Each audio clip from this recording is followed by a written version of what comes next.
summarize the second chapter. We'll see what is the summary, then we will continue our discussion. This is actually the most important chapter of Bhagavatam because it is basically uh, it is the key for understanding whole Bhagavatam. If we understand the second chapter, then we need not understand anything. This is the essence. We all need to understand what is contained in second chapter, because of course there are 6 questions, out of which 4 questions are answered. Now, before answering the first 5 verses we saw, first verse is where Vyasadeva is only speaking. It is called Sangati. It's a connection between the first chapter and second chapter. And then from the second sloka onwards, so this Sutta Goswami offers his obeisances to Sukadeva Goswami, saying that he is present in everyone's heart. And then he gives another glorification, how he is so renounced. After that, then he offers his. So this is very important, that Srimad Bhagavatam is the most exalted literature because of the questions. That's another important reason, because the questions that are asked is, what is the most important thing for a person? What is the best thing for a person? So this is how the question starts. Now, before that, answering, he first offers his prayers to Vyasa Maharshi, Saraswati Devi, Lord Narayana, and Narayana Rishi. Then after that, he says that he appreciates the questions of the series of Naimisharanya. Now we'll see, this part is very, very important to understand. Prabhupada, he gives nice commentary on these questions. What he says that everyone asks questions except for those who are asleep, and the rest of the time they are asking questions. And what Prabhupada says is, here are the questions to be asked. And he says, this is what is real good for me and what I need. Until we understand what I need, what is the highest good, I cannot calm down. This is what Prabhupada is telling. And then so we remember the 2 questions. What is the highest good, and what is the essence of scriptures? This is the first 2 questions. Now the answer is there. Now Savai Pumsam Parodharma. Before we just we will read the shloka, and then I will just summarize what is there. So from 7th and 8th, these 2 actually answers first 2 questions. So the 6th will say that I should engage in the activities that will invoke bhakti for me. Savai Pumsam Parodharma Ito Bhakti Radokshi. We will discuss the purport also, which will invoke bhakti for me. That will develop a taste in my heart from the stories of Krishna. This is very important. The highest good is that in the end we should develop taste. Now what is happening is, most of the people, they don't like what they are doing. That's why they go for sense gratification, because their work, it is creating so much pressure on them. After they work, immediately they say, okay, now I want to relax. And what is the relaxation? Go for sense gratification. They cannot go for higher realization. Now, if somebody takes some time in their life and starts reading Bhagavatam, then they get the taste, and which gives how, when we have this understanding of bhakti, which will ultimately bring satisfaction. Ahaituki apratyata yatma suprasiddhati, the complete satisfaction. This is very important. Otherwise, people will engage in sense gratification. They're not getting any other satisfaction. And then the next sloka also says 1.2.7 that Vasudeva Bhagati Bhakti Yoga Janati Asu Jnanam and Vairagyam. Janati Asu Vairagyam Jnanam Chadayitukam. So Jnana and Vairagya are just a byproducts of bhakti. No need of anything. So this is very clearly answered. All scriptures, no matter what does they say? The bhakti to Vasudev is the highest. And say bhakti only bhakti, and only bhakti. This is what is Srimad Bhagavatam. Now we'll see from 8th to 14th in this chapter, it will explain how Sudha Goswami proves these 6 and 7 verses. 6 and 7 is telling that the essence is to perform bhakti, and Jnana and Vairagya are just byproducts. We should do bhakti to Vasudeva. Bhakti is only for Vasudeva, no other demigods. Now 6th and 7 are what is called the thesis, and now antithesis. What is the negative of it? That is from 8th to 14th. And he repeats again the same thing, explaining how dharma or any other activities, and all these shlokas, which will ultimately lead to this culmination of bhakti. And he explains the need of bhakti and the only goal that a person need to strive for, and dharma is the only necessary for bhakti. That's all. We do dharma for bhakti only.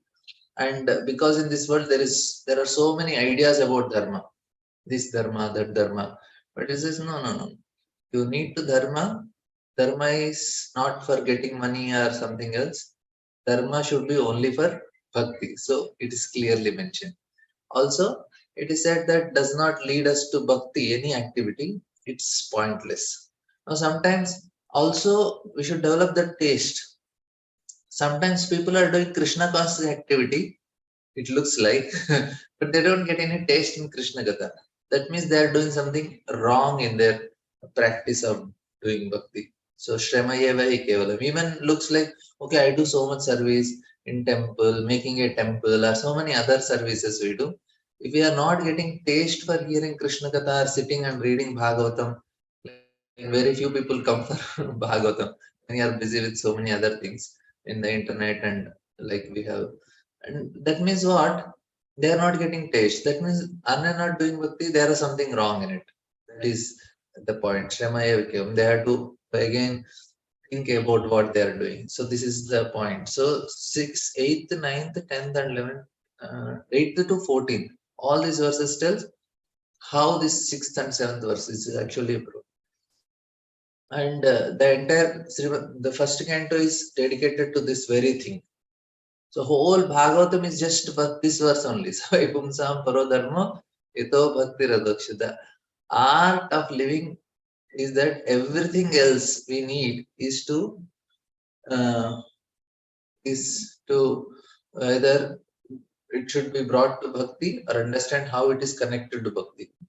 So how all else lead to bhakti only.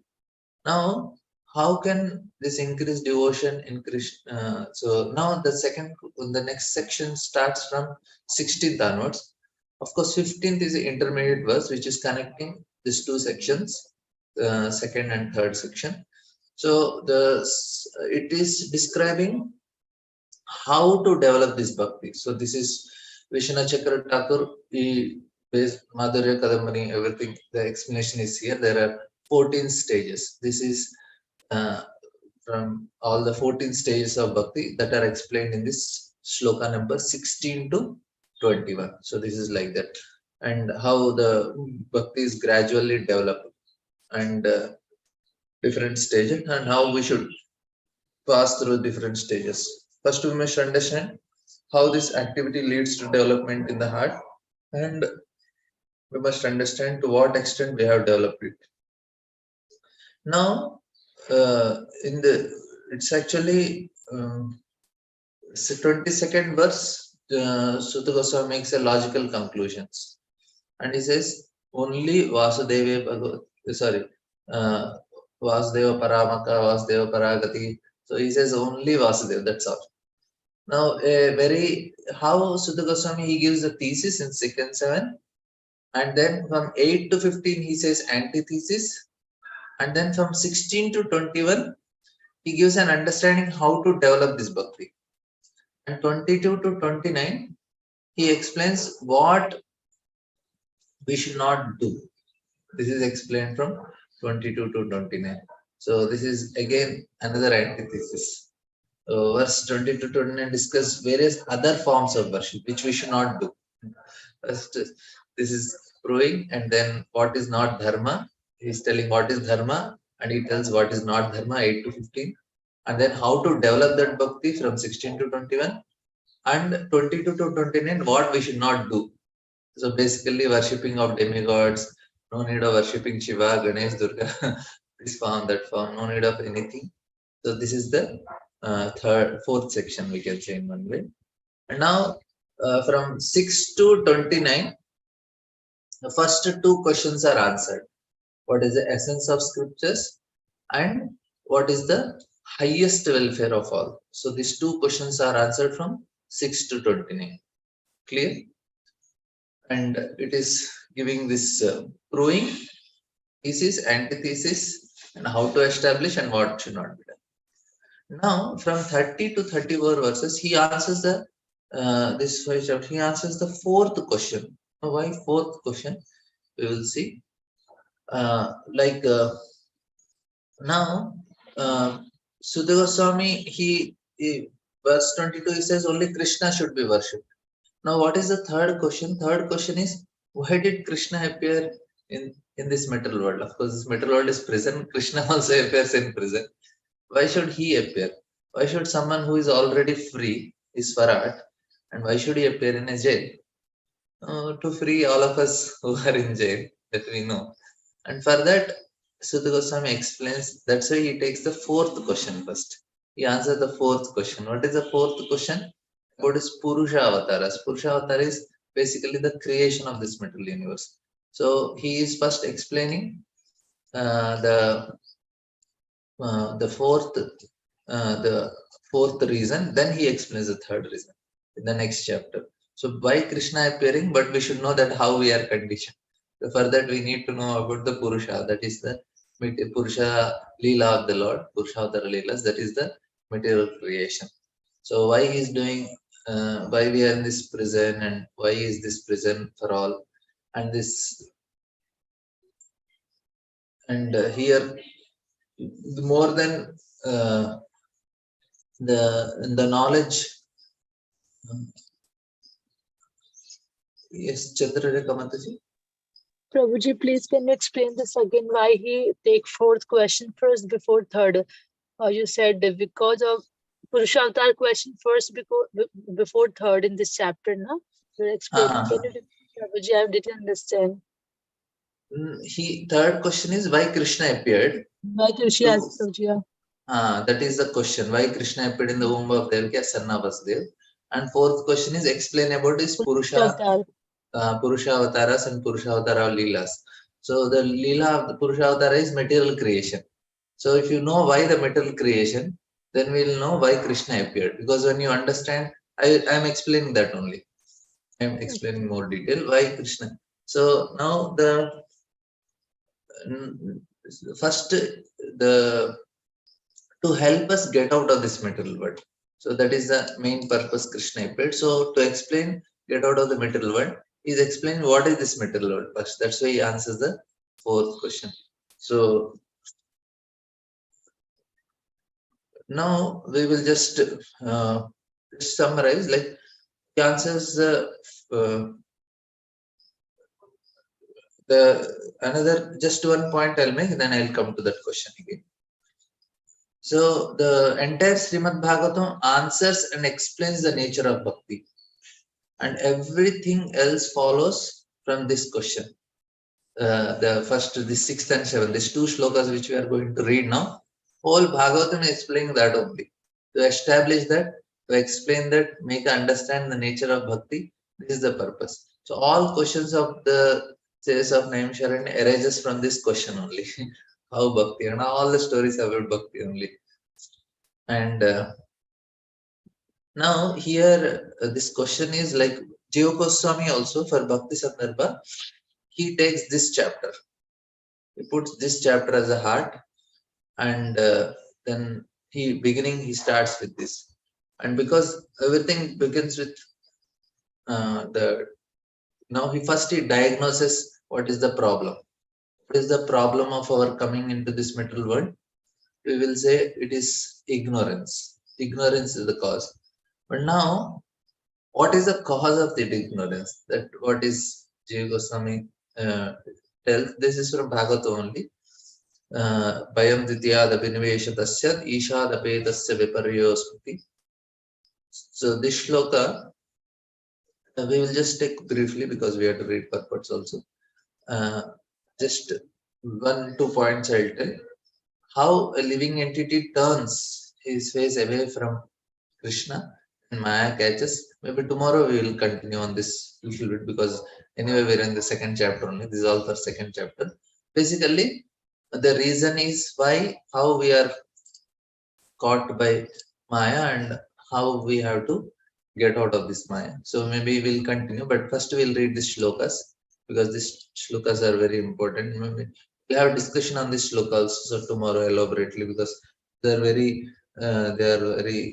crucial, very important shlokas because everything is based on this. So we'll read the shloka. Savai pumsam paro dharmo ito bhaktiradokshje ahaityapratya ye atma suprasidati. Saha, that why certainly pumsam for mankind, para sublime, dharma occupation, yata by which bhakti devotional service, adokshaje onto the transcendence, ahaituki causeless, apratihata unbroken, yaya by which atma the self suprasidati completely satisfied. We all have to memorize this verse. This is very important. Supreme occupational dharma for all humanity is that by which man can attain to loving devotional service unto the transcendental God. Such devotional service must be unmotivated and uninterrupted to completely satisfy the self purport. In this statement, Srila Sutta Goswami answers the first question of the sage of Naimisharanya. The sages asked him to summarize the whole range of revealed scriptures and present the most essential part so that fallen people or the people in general might easily take it up. The Vedas prescribe two different types of occupation for the human being. One is called pravrittimar or the path of sense enjoyment, other is called nivrittimar or the path of renunciation. The path of enjoyment is inferior and the path of sacrifice for the supreme cause is superior. The material existence of the living being is a diseased condition of actual life. Actual life is spiritual existence or Brahma Bhuta existence, where life is eternal, blissful, and full of knowledge. Material existence is temporary, illusory, and full of miseries. There is no happiness at all. There is just the futile attempt to get rid of miseries, and temporary cessation of miseries is falsely called happiness. Therefore, the path of progressive material enjoyment, which is temporary, miserable, and illusory, is inferior. But devotional service to Supreme Lord, which leads one to eternal, blissful, and all cognizant life, is called the superior quality of occupation.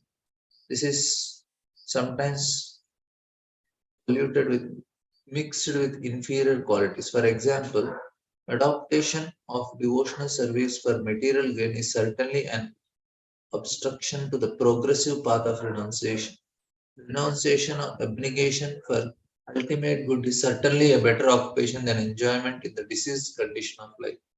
Such enjoyment only aggravates the symptoms of diseases and increases its duration.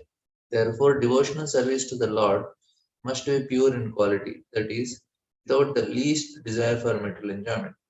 One should therefore accept the superior quality of occupation in the form of devotional service of the Lord without any tinge of unnecessary desires, fruitive actions, and philosophical speculation. This alone can lead one to perpetual solace in his service. Of course, this is very important, nice point.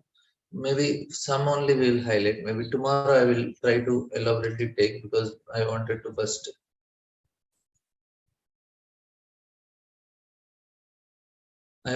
first um, cover the purpose.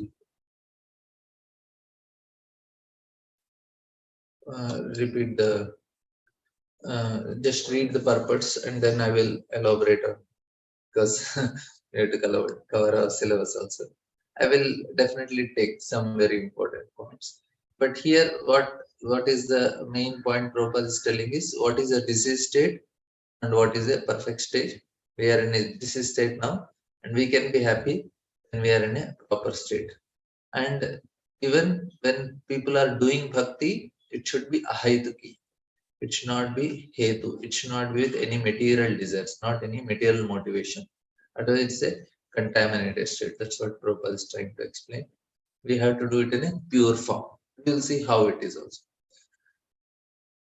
We have purposely denoted dharma as occupation because the root meaning of the word dharma is that which sustains one's existence. A living being's sustenance of existence is to coordinate his activities with his eternal relation with the Supreme Lord Krishna. Krishna is the central pivot of living beings, and he is the all attractive living entity or eternal form among all other living beings or eternal forms. Each and every living being has his eternal form in the spiritual existence, and Krishna is the eternal attraction for all of them. Krishna is the complete whole, and everything else is his part and parcels. The relation is one of the servant and served. It is transcendental, it is completely distinct from our experience in material existence. This relation of servant and served is the most congenial form of intimacy. One can realize it as devotional service progresses. Everyone should engage themselves in the transcendental loving service of the Lord, even in the present conditional state of material existence. That will gradually give one the clue to actual life and please him complete satisfaction. Now here, one more important thing what Prabhupada is telling. Many people ask what is meant by dharma. Very simple. Occupational duty, occupation. And for us that is to serve Krishna. People say, oh, dharma is very difficult to define. Different places, different dharma, different people, different things. It varies from where. But what exactly is that? Exactly is like a sugar. Sugar is sweet, Prabhupada says. Dharma means for us it is serve. But whom we are serving, that matters. For us to serve. That is a living entity's dharma. We are serving Maya, our senses are Krishna. It's like that.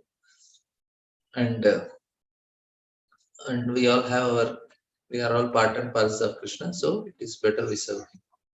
And this is the second important shloka. This two explains everything, and whole Bhagavatam is based on this. Vasudeve Bhagavati Bhakti Yoga Prayojitaha Vinayatyasu Vairagyam Jnanam Chedahitukam. By rendering devotional service unto the personality of Goddess Sri Krishna, one immediately acquires causeless knowledge and detachment from the world.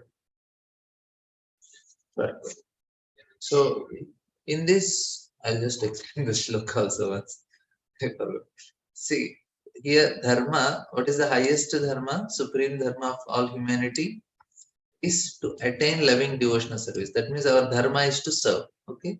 And unto the transcendental Lord. That is clear. First part is to perform dharma, which is to render service to the Lord. And how that should be? It should be unmotivated and uninterrupted. This is the main part of it.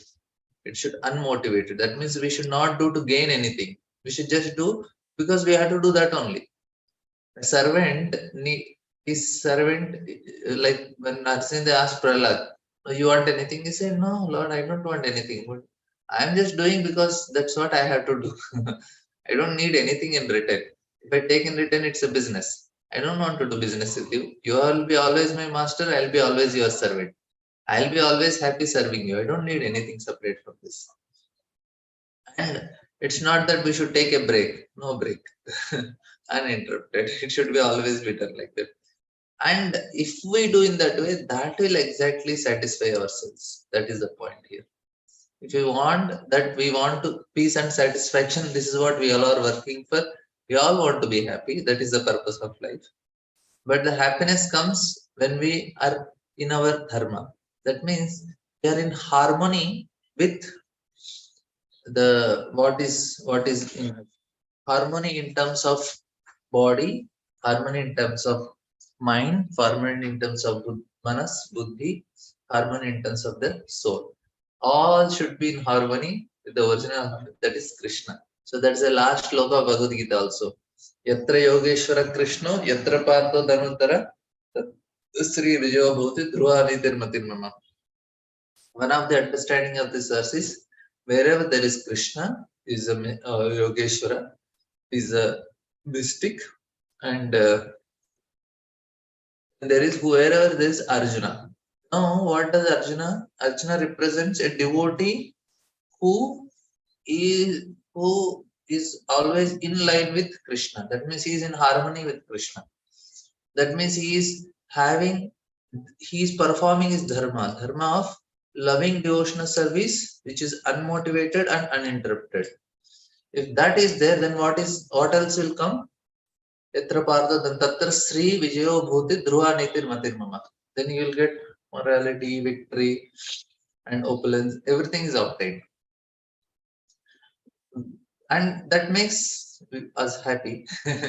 But for that, it should be unmotivated, uninterrupted, engaged in loving devotional service. So wherever there is Krishna, there is a devotee who is in harmony with Krishna, then everything is possible. So this is the highest good for all living entity. That will actually give peace for all of us. That is the point. And here same thing, Vasudeva Bhakti, rendering service unto the personality of God. Sri Krishna. What will happen? There will be knowledge and there will be detachment. This both things automatically come. No need to separately. Just do bhakti. We get both of the things. We need a proper knowledge. And now what purpose is? Those who consider devotional service to Supreme Lord Sri Krishna to be something like material emotional affair may argue that in the revealed scriptures, sacrifice, charity, austerity, knowledge, mystic powers, and similar other processes of transcendental realization are recommended. According to them, bhakti or the devotional service of the Lord is meant for those who cannot perform high grade activities. Generally, it is said that the bhakti cult is meant for Shudras, Vaishyas, and less intelligent women class. But that is not the actual fact. So, first part proposed, what is the argument of people? There are so many paths, na? And bhakti is only for sentimental people who cannot read so many scriptures, who don't know Sanskrit, who cannot perform austerities. This bhakti is for such type of people. As such, there are big process, there are sacrifices, charity, big mantras and all. And Prabhupada says, no, that is not the fact. Bhakti cult is the topmost of all transcendental activities and therefore it is simultaneously sublime and easy. Sublime means it is little subtle or transcendent, which is beyond the modes and easy. It is sublime for the pure devotees who are serious about getting in contact with Supreme Lord, and it is easy for the neophytes who are just on the threshold of bhakti, threshold of the house of bhakti. Now, so many scriptures are there and so many injunctions are there. Now, Sukadeva Goswami is telling all these things, no need. Just do this. It will cover all categories of people. Prabhupada is telling from Paramahamsas to the neophytes. For the sublime pure devotees, for them also, it will also relish. That is also bhakti. And for neophytes, for them also it is good. To achieve the contact of the Supreme Personality of God, Sri Krishna is a great science and it is open for all living beings, including the Shudras, Vaishyas, women, and even those lower than low-born Shudras. So, what to speak of high-class men like the qualified Brahmanas and the great self-realized kings? The highest grade activity designated as sacrifice, charity, austerity, etc., are corollary factors following the pure and scientific cult of bhakti. Now, how it is, Prabhupada says in the next para, he says, the principles of knowledge and detachment are two important factors in the path of transcendental realization. Why other paths are there? To gain knowledge and detachment. Because unless you have knowledge and detachment, you cannot get out of this material world. You need it. That's why they practice all these karma, sacrifices, charity, austerities, yoga and all.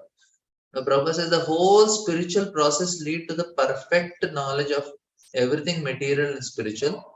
And the result of such perfect knowledge are that one becomes detached from material affection and becomes attached to spiritual activities. Becoming detached from material things does not mean becoming not altogether, as men with a poor fund of knowledge think. So, Naishkarmya, you think we should be detached. No, Naishkarmya means not undertaking activity that will produce good or bad effect. Negation does not mean negation of positive. So they say, I'll not do only any work, so I'll be free from all karma. But they say, negation of non essential does not mean negation of the essential. Similarly, detachment from material form does not mean nullifying the positive form. Bhakti cult is meant for realization of the positive form. Of course, so much detailed explanation we can give on discussion, but with just basic understanding, we'll go. Maybe tomorrow I will take some very important understanding of these two verses again, because this is a foundational verses, so I just spend some time, and then other things will become easy for us. And by like Balaram Shakti was telling, na, basic philosophy first 2 3 cantos, and after that it repeats many times. So if these things are very thorough with us and the understanding, it becomes very easy, because these are the principles whole Bhagavatam is based upon. When the positive form is realized, the negative forms are automatically eliminated. Therefore, with the development of bhakti cult, with the application of positive service to the positive form, one naturally becomes detached from inferior things and he becomes attached to superior things. Similarly, the bhakti cult, being the supermost occupation of living being, leads him out of material sense enjoyment. This is a sign of pure devotees, and we can see ourselves also. That so much before coming to Krishna consciousness, we also had many material desires. We also wanted to do so much sense gratification. But after practicing, automatically got some detachment, and we are getting proper knowledge also. He is not a fool, nor he is engaged in inferior service, nor does he has material value. This is not possible by dry reasoning. It actually happens by the grace of the Almighty. In conclusion, one who is a pure devotee has all other good qualities, namely knowledge, detachment, etc. But one who has only knowledge or detachment is not necessarily well acquainted with the principles of bhakti. But bhakti is supermost occupation of human being. So these are the two fundamental verses. And now this is the thesis which Sutta Goswami established. Is very this is how the presentation should be. First you present a thesis, now you present the antithesis, then you tell how to develop that, and last we should do what we should not do. So class also can be very scientifically based, like Sudha Goswami. They are big scientists. In one way, scientists on bhakti. Sudha Goswami knows how to very scientifically present. So he's presenting it very nicely. Now he presented the thesis. Now from here he will tell antithesis. What is not? What is not from here onwards? Anybody want to share anything? Any questions, comments before we move? So for the next till 15th, we have what is not. But okay. धर्मस्वनिष्ठितः पुंसां विश्वक्षेण कथासूय नोत्पादेति रथिं श्रमयेव हि केवलम्. Yes, Kalpana Mataji. Krishna Prabhuji pranams. Prabhuji, I understand that purport negation does not mean negation of the positive. Negation of the non-essential does not mean negation of the essential. What does it mean, Prabhuji, the previous purport? Oh, this is very simple, Mataji. This is all impersonal understanding. They say our main reason that we are caught up here in this material world is because we are acting. When we act, then we will be incurred with karma. So better don't do only anything. So no karma, then you are out. That is their way of understanding. The reason why we are here, the body proves that I have karma. That's why I got this body. Now if I, and when I'm acting, I'm getting more and more karma. And they say this. They say I'll not do only anything. I'll negate. I'll stop. No. Instead of stopping, better do positive work with this body. That means engage in devotional service, so that your body will become spiritualized. That is our point. They say, no, we'll not do only anything, so that no activity, no karma, no body. We say, no, use this body, engage in positive, you get a spiritual body. You'll go to spiritual world. That is our understanding. Clear, Mataji?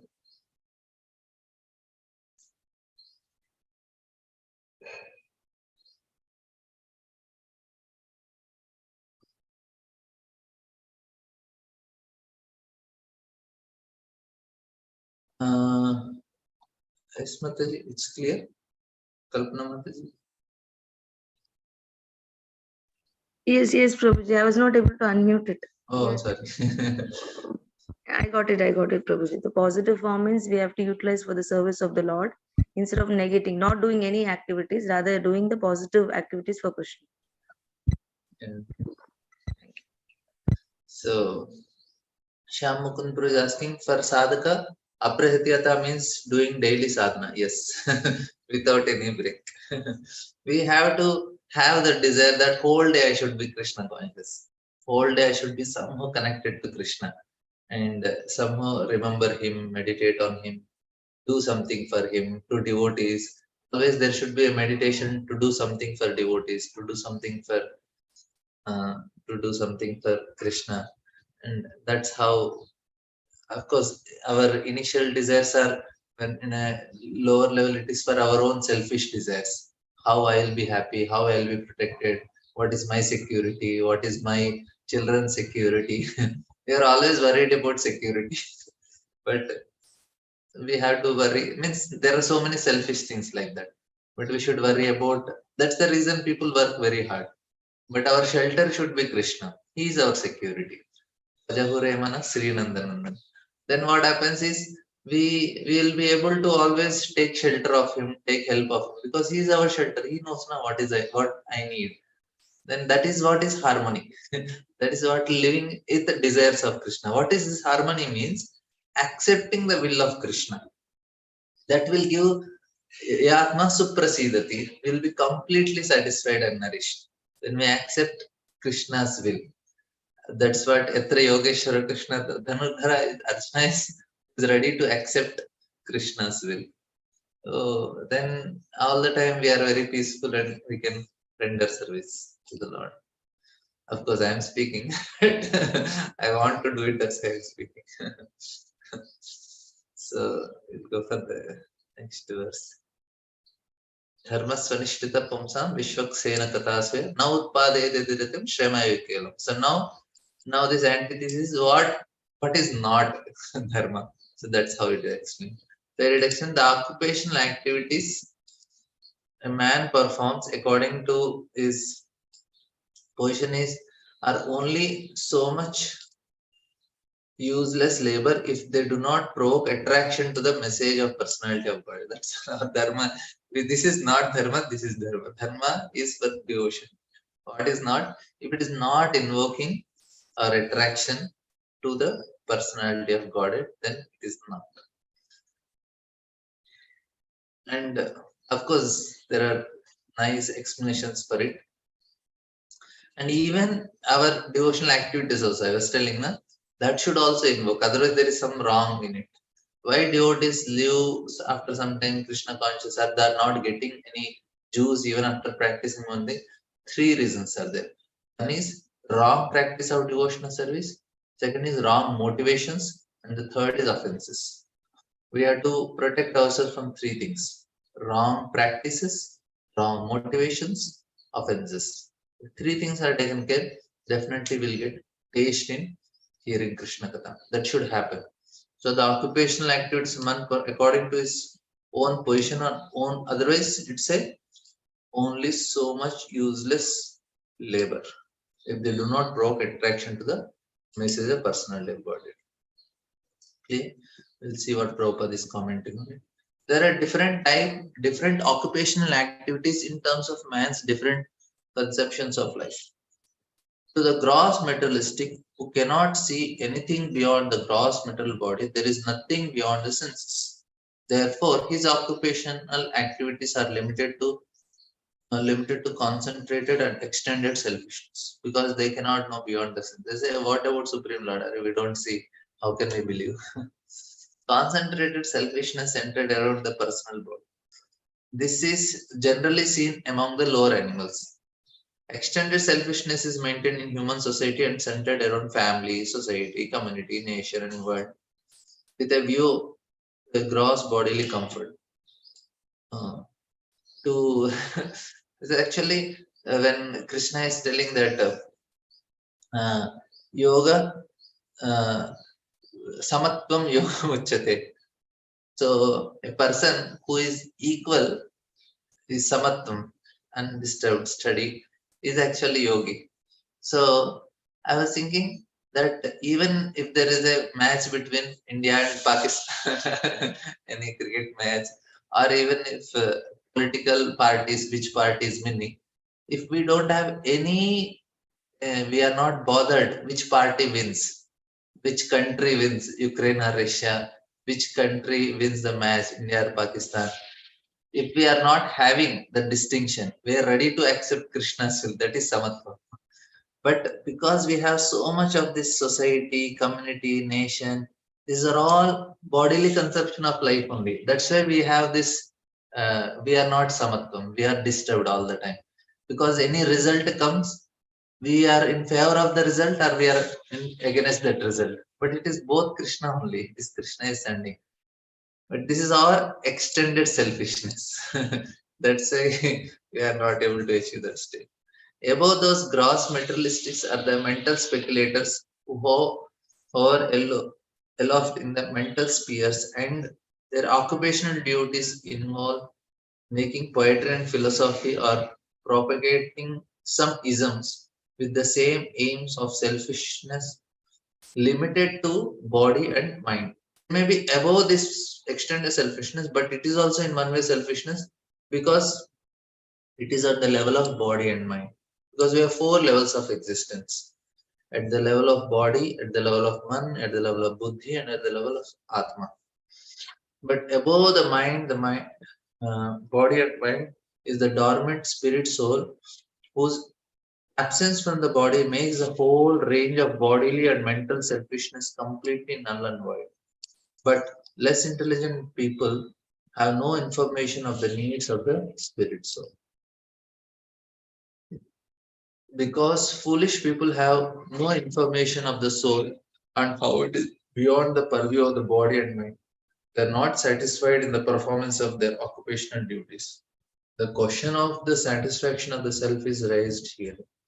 The self is beyond the gross body and subtle mind. He is the potent active principle of the body and mind. Without knowing the need of dormant soul, one cannot be happy simply with emolument of body and mind, of the body and mind. The body and the mind are but superfluous outer coverings of the spirit soul. The spirit soul's needs must be fulfilled. Simply by cleansing the cage of the bird, one does not satisfy the bird. One must actually know the needs of the bird himself. So purpose analogies are very simple. Is making philosophy so clear. This is Prabhupada's specialty. He did not use so much uh, what do you say, literary, uh, scholarly literature and all. It's that type of language. He made it very simple. That is what is proper speciality. Means he did not want to show his scholarship, how great I am, how knowledgeable I am. He really wants us to make understand the subject. Such a simple way Prabhupada is trying to help us understand the subject. This is so simple. Why are you, no. Because if you read any other literature, everybody it is so complicated, or it is something, even if they try to write simply also, they cannot be, it cannot be so sweet. What Prabhupada is doing, nobody can match. If you somebody is addicted reading Prabhupada's purport, he will not get satisfaction anywhere. He may read for some information, but he will relish what Prabhupada is doing. So now Prabhupada is telling the self, this is satisfied only when we are, this is all external covering, the real self, we need something else. The need of spirit soul is that he want to get out of the limited sphere of material body and fulfill his desires for complete freedom. Now I want to fly, but this body don't allow me to fly. I want to swim in water. This body does not allow. That means this body is restricting me from many things. But soul has unlimited desires. It has so fulfill this complete freedom we need, but it is in the cage now. We want to get out of it. We want full freedom. I can do whatever I want. In spiritual world, the living entity, whatever way he want to serve Krishna, he can serve, and they can change their forms also for serving. That much freedom they have. That is the living entity's capacity. He want to get out of the covering walls of the brain. But this is the cage, and we are in the material world. That's another reason. You want to see the free light and the spirit. That complete freedom is achieved when we meet the complete spirit, the personality of Godhead. There is a dormant affection for God within everyone. Spiritual existence is manifested through the gross body and mind in the form of perverted affection for gross and subtle matter. Therefore, we have engaged ourselves in occupational engagement that will evoke our divine consciousness. This is possible only by hearing and chanting the divine activities of the Supreme Lord. And any occupational activity which does not help one to achieve attachment for hearing and chanting the transcendental message of God is said herein to be simply waste of time. Any activity, even somebody makes a big temple also, if he is not getting taste for hearing, reading, he just engaged in management, that is also a problem. This is because other occupational activities, whatever isms they may belong to, cannot give liberation to the soul.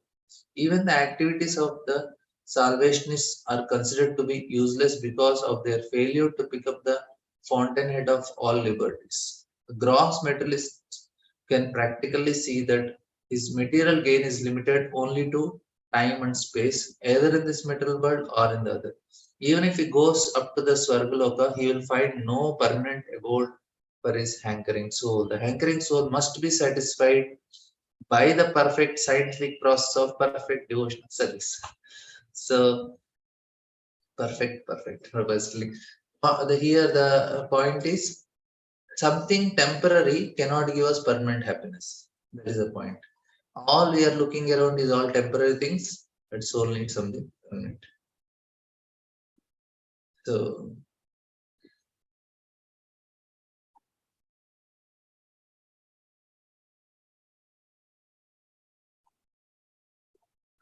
yes, Mataji. Prabhuji, it's not a question. I'm just asking you, Prabhuji, it's a request. If it is possible, we can memorize.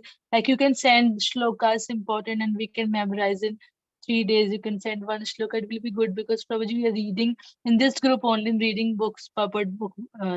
This group because we want to memorize. But if we have somebody sending and we are bounded to send our audios, probably it will be very nice if you can do this for us. Oh yes, Mother. Then we'll have one group sloka memorizing No group. problem, Prabhuji. I am also running a group where we are sending shlokas, but then I don't learn. I send them, they learn, but I don't feel bounded. So now I want Prabhuji, you help us in that because you are senior now. So you will send shloka like in a week. You can send 2 shlokas in 3 days, and then you give a target that we have to memorize shloka, and then we have to send our audios till that time. And then next, so this way, while we are reading, we will be able to memorize also. Na, Prabhuji, Okay, please. then I will in the group, na, I will just post one WhatsApp group for shloka memorization, and we'll all make one group for shloka memorization with Balram Chikti Yeah, Prabhu. I will just yeah. will make one, and then I will regularly post in it, and also we'll put Anvaya how to memorize. Also, we'll try to post in it, so you can learn how Like to Prabhuji, in memorize. a week, 2 shlokas is I think fine. More than that will be difficult, na? Yeah, And 2 shlokas in a group in every like Monday, and then till Wednesday we have to memorize and send our audios. And you check it, Prabhuji, and then after Thursday, one more shloka, and then till Sunday, it will be a homework for us with translation, Prabhuji. very We very do in nice. our congregation, Prabhuji, but I am running Bhagavad Gita also and Bhagavatam, and I started for myself, but I am not only doing. So now with you, it will be good, Prabhuji. Sure, Mataji, we will do it. It's a good session. And what happens is once we start doing our memory will increase, and this is very important for us to memorize shlokas. That will help to increase our faith and help our quality of chanting. Many things will be helpful if you memorize shlokas. Okay. Yeah, Yeah. Prabhuji. Actually, philosophy in like one word, one translation, we just memorize the philosophy only. So it's very helpful, Prabhuji. Yes. Thank you. Yeah, that is right. I have also started Bhagavad Gita and started memorizing it, but after 2-3 shloka, I give up. So it will be helpful if someone is with us. Yes. I will. Yeah, We will do it definitely. It's a good idea. Prabhuji, it will be like, I thought like one shloka we memorize and then we forget. So it will be nice, like 2 shlokas we have done. Then after a week, we have to tell all those 3 shlokas together. So like this, if we carry all the previous shlokas together, then all the shlokas will be there in mind. And the Bhakti We can Shastri, because have one first learns two. here, yeah. Yeah, And 2-3 together too, minutes and shloka then recitation. We'll read all the shlokas of the chapter which are important. yeah. We will 2 times we will read all the shlokas together, and then we will continue the chapter. Yeah, like Prabhuji, in this memorization group, I'm telling that like we Whatever memorize shlokas one are to be shloka. memorized. Now, before starting the chapter, we'll read the shlokas. Yeah. We will read the shlokas of that chapter to be memorized before starting the class. 2 times, 3 times we will recite. 3 times we will recite, and then we'll start reading the purport. So Yeah. first That's 5 minutes is for Yes, shloka learning. that is very, very helpful. Thank you, Prabhuji. yeah, Prabhuji. Yes. Then we'll do our revision of shlokas also, Prabhuji. Yeah. Thank you, So Prabhuji. tomorrow onwards, I will just select. Actually, this chapter has many shlokas. This chapter will be very important. Maybe we have to. It will not be 2 shlokas. There are many shlokas in this chapter, but these are fundamental. On next chapter onwards, it will be less. But this chapter you have to memorize many shlokas. So you have to. Prabhuji, but It's more start with the homework. first chapter. Okay, Prabhuji, we are Start with ready, the but first chapter please only, give us. first 3 shlokas. Yeah, Prabhuji. But like first chapter shlokas also you ask us to memorize. First 3 shlokas is very important, na Prabhuji? First 3 shlokas Yes, Mataji. of first chapter. So please, Prabhuji. Thank you, Prabhuji. Hare Okay, Krishna. thank you all very much. We are we are running out. Thank you very much. Srila Prabhupada ki jai. Grantara Srimad Bhagavatam ki jai. Oh, we have some questions. They can send me on.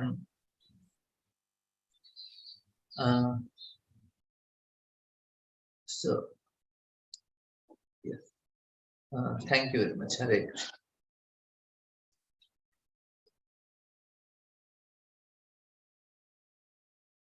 Amrit Mataji can send on my WhatsApp the question. I'll answer. Oh, Shambal. Okay, bro. I'll just take this. Yes, bro. Shambal Mataji. Hare Krishna, Dandot Pranam Prabhuji. That's what you can tell now. First 3 shlokas you told to memorize in the first chapter. So Yes. that we can do, I think. Yes, Mataji. Now we can. Okay. Hare Krishna. Thank you. My number is in that WhatsApp admin group. 830881928 is my number. You told now you will send one WhatsApp group. In that we will join, and then in that group itself we can put our audio also.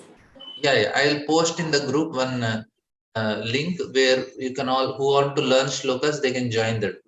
It is only for shloka group. We'll teach the Anvaya in that shloka, means we'll explain how to memorize the shloka in that group we'll post. Prabhuji, I have that book Bhakti Ratnamala, that all that shlokas we have to memorize. That will be good homework you can do. Maybe from that we'll take, and that will be good enough, because more than that we will cut some shlokas also from that. Not everything memorized. Okay, from that also you will cut, then it is good. Okay, Prabhuji. Okay, Hare Krishna. Thank you so I'm much. not in Telegram. I'm in WhatsApp only. And if this number is WhatsApp. Okay. Thank you, Prabhuji. Hare Krishna.